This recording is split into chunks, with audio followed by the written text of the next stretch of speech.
Hello hello दोस्तों, मेरा नाम अभय चक्रवर्ती है और आज हम मध्य प्रदेश की जिलेवार सीरीज को पढ़ने जा रहे हैं, जिसमें हमारा पहला संभाग होगा रीवा संभाग और ज़िला होगा रीवा ज़िला। तो आइए आज हम रीवा ज़िले को स्टार्ट करते हैं। तो रीवा ज़िले की बात करें तो इसमें जो है 11 तहसीलें हैं रीवा ज़िले में, और विकास खंड की बात करें तो 9 विकास खंड हैं। ज़िले की बात करें तो इसमें 4 ज़िले हैं, जिसमें से पहला होगा रीवा ज़िला, दूसरा सतना ज़िला, तीसरा सीधी ज़िला और चौथा सिंगरौली ज़िला। तो कितने ज़िले हैं इसमें? रीवा संभाग में हम 4 ज़िलों को पढ़ेंगे, रीवा ज़िला, सतना ज़िला, सीधी ज़िला और जो है क्या है सिंगरौली ज़िला। फिर इसके गठन की बात करें तो इसका गठन वर्ष 1956 ईस्वी में हुआ था। रीवा रियासत की स्थापना की बात करें तो लगभग 1400 ईस्वी में बघेल राजपूतों ने की थी। रीवा रियासत की स्थापना 1400 ईस्वी में बघेल राजपूत योद्धाओं ने की थी। 1597 ईस्वी में रीवा को राजधानी के रूप में चुना गया। तो रीवा को राजधानी के रूप में कब चुना गया? तो वर्ष 1597 ईस्वी में। इसके बाद क्या है? इसके बाद जो है 1597 ईस्वी में जब रीवा को राजधानी के रूप में चुना गया, तो इसके पश्चात 1617 से 1618 ईस्वी, कब 1617 से 1618 ईस्वी में एक बघेल राजा थे। उस बघेल राजा का नाम था विक्रमादित्य। बघेल राजा विक्रमादित्य ने रीवा शहर को राजधानी के रूप में बनाया। ठीक है, तो सबसे पहले जो है क्या है, रीवा शहर को राजधानी के रूप में किसने बनाया था? बघेल राजा ने, तो विक्रमादित्य ने बनाया था। यह बघेल राजपूतों की राजधानी परिवर्तन था जो बांधवगढ़ से रीवा लाई गई थी। तो क्वेश्चन आता है कि किस बघेल राजा ने रीवा को राजधानी के रूप में परिवर्तन किया, जो कि पहले बांधवगढ़ थी। तो बांधवगढ़ से रीवा किस बघेल राजा ने लाया था? तो बघेल राजा विक्रमादित्य ने। इसके बाद बात करते हैं तो ब्रिटिश जो क्या है British Baghelkhand agency. British Baghelkhand agency में बात करें तो यह 1871 से 1931 ईस्वी तक जो है क्या है ब्रिटिश बघेलखंड एजेंसी के रूप में रीवा रहा है, और 1931 से 1956 ईस्वी तक, जब तक कि मध्य प्रदेश का गठन नहीं हुआ, है ना। 1931 से 1956 ईस्वी में यह विंध्य प्रदेश के नाम से जो है क्या है जाना जाता था। इसके बाद जनसंख्या की बात करें तो जनसंख्या में जो है क्या है रीवा कौन सी स्थान पर है? तो जनसंख्या में रीवा जो है 5वें स्थान पर है। और जनसंख्या घनत्व की बात करें तो जनसंख्या घनत्व में 375 व्यक्ति प्रति वर्ग किलोमीटर जनसंख्या घनत्व है, और जनसंख्या घनत्व में रीवा का 7वां स्थान आता है। कौन सा स्थान आता है? 7वां स्थान आता है। लिंगानुपात की बात करें तो रीवा ज़िले का लिंगानुपात 931 है। 931 में 931 1000 पुरुषों में जो है क्या है 931 महिलाएं हैं। और लिंगानुपात की बात करें तो रीवा ज़िले का प्रदेश में 27वां स्थान आता है। किसमें? लिंगानुपात में, याद रखिएगा। जनसंख्या में 5वां स्थान आता है, ठीक है, और जनसंख्या घनत्व में 7वां स्थान आता है, और लिंगानुपात में 27वां स्थान आता है। चूँकि रीवा ज़िले का जो लिंगानुपात है 931 है, और मध्य प्रदेश का लिंगानुपात भी 931 है, तो क्वेश्चन आता है कि कौन से ज़िले का, मध्य प्रदेश का कौन सा ज़िला जो है मध्य प्रदेश के लिंगानुपात के बराबर स्थान रखता है? तो कौन सा ज़िला रखता है? तो रीवा ज़िला जो है रखता है। यदि हम 2001 से 2011 के बीच की बात करें तो इसमें 10 की वृद्धि दर कितनी रही है? तो 10 की वृद्धि दर 19.86% जो है इसमें 10 की वृद्धि दर रही है। तो 10 की वृद्धि दर कितनी रही है? 19.86% रही है। इसके बाद शिशु लिंगानुपात की बात करें तो शिशु लिंगानुपात जो है 885 है। प्रति 1000 बालक में शिशु लिंगानुपात 885 है। और शिशु लिंगानुपात की बात करें तो इसमें 5वां स्थान आता है। रीवा ज़िले का कौन सा स्थान आता है शिशु लिंगानुपात में? तो रीवा ज़िले का जो है 5वां स्थान आता है। आयु की बात करें शिशु लिंगानुपात में तो 0 से 6 वर्ष की आयु का जो है क्या है आकलन किया जाता है। न्यूनतम शिशु लिंगानुपात की बात करें तो न्यूनतम शिशु लिंगानुपात वाला ज़िला जो है पहला नंबर है मुरैना, फिर दूसरा नंबर है ग्वालियर, तीसरा है भिंड, चौथा है दतिया और रीवा जो है 5वें स्थान पर आता है। तो याद रखिएगा शिशु लिंगानुपात में 5वां स्थान आता है, ठीक है। और जनसंख्या घनत्व में 27वां स्थान आता है, जनसंख्या घनत्व में 7वां स्थान आता है। लिंगानुपात में 27 स्थान आता है और जनसंख्या में 5वां स्थान आता है। तो जनसंख्या और न्यूनतम शिशु लिंगानुपात दोनों में 5वां स्थान आता है। बघेलखंड क्षेत्र, अब रीवा ज़िले की हम बात करेंगे तो रीवा ज़िले में हम पहले जो है क्या है बघेलखंड क्षेत्र का रीवा संभाग जिला रीवा जो है हम पढ़ेंगे, जिसमें हम भौगोलिक दृष्टिकोण से जिसमें हम पहला पॉइंट जो है क्या है नदिया में पढ़ेंगे। नदिया में हम पहला पॉइंट पढ़ेंगे टोंस नदी। टोंस नदी की बात करें तो टोंस नदी का उद्गम स्थल सतना जिला से होता है और तहसील की बात करें तो मैहर से। टोंस जिला जो है टोंस नदी जो है सतना ज़िले से होती है और मैहर तहसील से होती है। चूँकि टोंस नदी जो है यह गंगा की सहायक नदी है। दूसरा पॉइंट क्या है, यह गंगा की सहायक नदी है और यह सतना रीवा में बहती है। कहाँ बहती है? सतना रीवा में बहती है। हम टोंस नदी को तमस नदी, तमसा नदी या ताओन नदी के नाम से भी जानते हैं। टोंस नदी के बाद फिर आती है बीहड़ नदी। बीहड़ नदी की बात करें तो बीहड़ नदी जो है यह टोंस नदी में जाके मिल जाती है। बीहड़ नदी जो है टोंस नदी में जाके मिल जाती है। वही टोंस नदी जो सतना ज़िले के मैहर तहसील से निकलती है, ठीक है। दूसरी बात क्या है कि बीहड़ नदी का उद्गम स्थल सतना ज़िले से होता है। सतना ज़िले के अमरपाटन तहसील से होता है। कौन सी तहसील? सतना ज़िले के अमरपाटन तहसील से होता है। जलप्रपात की बात करें तो बीहड़ नदी पर एक जलप्रपात है जिसका नाम है चचाई जलप्रपात, जो कि 130 मीटर जो है क्या है ऊंचा है। मध्य प्रदेश का नियाग्रा जलप्रपात भी कहते हैं। और यह किसने कहा था? तो जवाहरलाल नेहरू के द्वारा इसे नियाग्रा जलप्रपात कहते हैं। किसे? चचाई जलप्रपात को। इसके बाद आती है बिछिया नदी। बिछिया नदी की बात करें तो बिछिया नदी जो है रीवा शहर इसी के किनारे स्थित है और इसका उद्गम स्थल भी रीवा जिला ही है।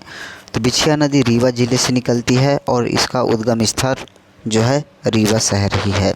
और क्वेश्चन आता है कि रीवा किस नदी के किनारे स्थित है?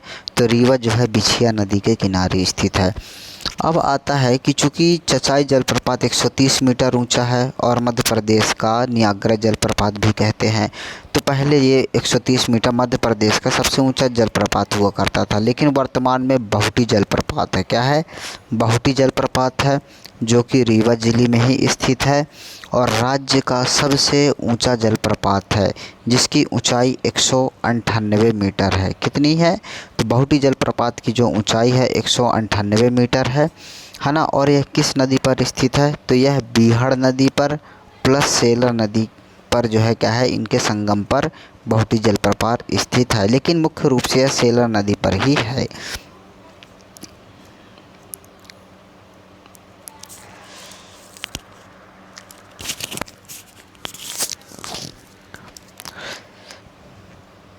इसके बाद आता है केवटी जलप्रपात। केवटी जलप्रपात की बात करें तो केवटी जलप्रपात जो है महाना नदी पर स्थित है। किस नदी पर स्थित है? केवटी जलप्रपात जो है यह महाना नदी पर स्थित है और ज़िले की बात करें तो रीवा जिला में स्थित है। अब आते हैं कि रीवा जिला जो है तो इस रीवा ज़िले में कौन सी बोली बोली जाती है, इसका पुराना नाम क्या है, हम इसको पढ़ेंगे। तो रीवा ज़िला की बात करें तो रीवा ज़िले की जो बोली है वह बघेली बोली है। पौराणिक नाम की बात करें रीवा ज़िला का तो इसका रेवा नाम था। पौराणिक नाम क्या था, रेवा नाम था, जो कि माँ नर्मदा जी के नाम पर रखा गया था। प्राचीन नाम की बात करें तो प्राचीन नाम जो है रीवा ज़िले का भथा है। क्या है, रीवा ज़िले का प्राचीन नाम भथा है। अन्य नाम की बात करें तो विंध्य प्रदेश है, इसको हम विंध्य प्रदेश है। दूसरी बात क्या है, इसको हम सफ़ेद शेरों की भूमि भी कहते हैं। मिट्टी की बात करें तो रीवा ज़िले में किस प्रकार की मिट्टी पाई जाती है, तो रीवा ज़िले में जो है क्या है, लाल पीली मिट्टी पाई जाती है। अब चूँकि रीवा ज़िले में लाल पीली मिट्टी पाई जाती है तो यहाँ फसल किस प्रकार की होगी, तो फसल जो है जनरली धान और तिलहनी फसल होगी। तिलहनी की बात करें तो तिलहनी में मुख्य रूप से अलसी फसल जो है क्या है, यहाँ बोई जाती है। रीवा ज़िले में तिलहनी फसल जो है क्या है, बोई जाती है।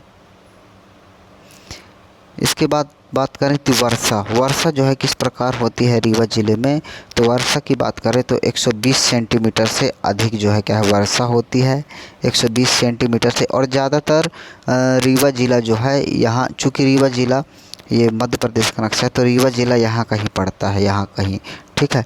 तो यहाँ पास जो है क्या है, जब रीवा ज़िला यहाँ कहीं पड़ता है तो स्वाभाविक सी बात है बंगाल की खाड़ी भी इसी साइड ही है ना, बंगाल की खाड़ी इसी साइड भी है। तो बंगाल की खाड़ी से ज़्यादातर वर्षा जो है क्या है, रीवा में होती है। तो रीवा में बंगाल की खाड़ी से अधिकतर जो है क्या है, वर्षा होती है। रीवा ज़िले में हम वन क्षेत्र की बात करें तो किस प्रकार के वन पाए जाते हैं, तो रीवा ज़िले में जो है उष्णकटिबंधीय अर्धपर्णपाती वन पाए जाते हैं। चूँकि उष्णकटिबंधीय अर्धपर्णपाती वन क्यों पाए जाते हैं रीवा ज़िले में, तो इसका एक कारण है। इसका कारण यह है कि चूँकि यह रीवा ज़िला इस साइड आता है ना, तो ये वाला क्षेत्र जो है यहाँ अधिकतर जो है उष्णकटिबंधीय अर्धपर्णपाती वन पाए जाते हैं। क्योंकि यहाँ बंगाल की खाड़ी से अधिक वर्षा होती है, इसलिए अधिक वर्षा वाले स्थानों में उष्णकटिबंधीय अर्धपर्णपाती वन ही पाए जाते हैं। और इसमें मुख्य रूप से जो है साल वृक्ष प्रमुख है। दूसरी बात क्या है कि जहाँ सामान्य वर्षा होती है तो सामान्य वर्षा वाले स्थानों पर शुष्क पर्णपाती वन पाए जाते हैं, जिसकी मालवा का क्षेत्र प्रमुख रूप से दर्शाया गया है। और कम वर्षा वाले क्षेत्रों की बात करें तो पर्णपाती वन पाए जाते हैं। किस प्रकार के वन पाए जाते हैं, पर्णपाती वन पाए जाते हैं। तो क्वेश्चन आएगा कि रीवा में किस प्रकार के वन पाए जाते हैं, तो रीवा में जो है उष्णकटिबंधीय अर्धपर्णपाती वन पाए जाते हैं। यहाँ के नेशनल हाईवे की बात करें तो यहाँ जो है 2 नेशनल हाईवे गुजरते हैं, एक NH30 गुजरता है और एक NH39 गुजरता है, जिसको हम अभी आगे डिस्कस करने वाले हैं। इसके बाद बात करें तो पठार जो है रीवा में कौन सा पठार है, तो रीवा जो है रीवा पन्ना के पठार पर स्थित है। और पर्वत पूछ ले तो रीवा किस पर्वत पर स्थित है, तो रीवा जो है कैमूर पर्वत पर जो है क्या है, स्थित है या कैमूर पर्वत के अंतर्गत आता है, ठीक। इसके बाद आता है कि रीवा में 2 हाईवे गुजरते हैं, एक NH30 है और एक जो है NH30 है और एक है NH39 है। NH30 की बात करें तो यह रीवा से स्टार्ट होता है, सतना, कटनी, जबलपुर और मंडला से होते हुए छत्तीसगढ़ निकल जाता है। वहीं NH39 जो है सिंगरौली, रीवा, सतना, पन्ना और छतरपुर होते हुए छतरपुर जो है जाता है। तो रीवा, तो यहीं पास एक क्वेश्चन बनता है, तो रीवा में NH30 और NH39 जो है एक दूसरे को काटते हैं। तो क्वेश्चन आ जाए कि NH30 और NH39 मध्य प्रदेश में किस ज़िले में एक दूसरे को कट करते हैं, तो एक दूसरे को रीवा ज़िले में जो है क्या है, कट करते हैं। अब देखते हैं NH30 और NH39 कैसे कैसे जाते हैं। तो देखिए ये है रीवा, है ना, एक सेकंड रुकिएगा, हम अच्छे से दिखाते हैं। तो ये जो है ये रीवा है ना, और ये सतना है।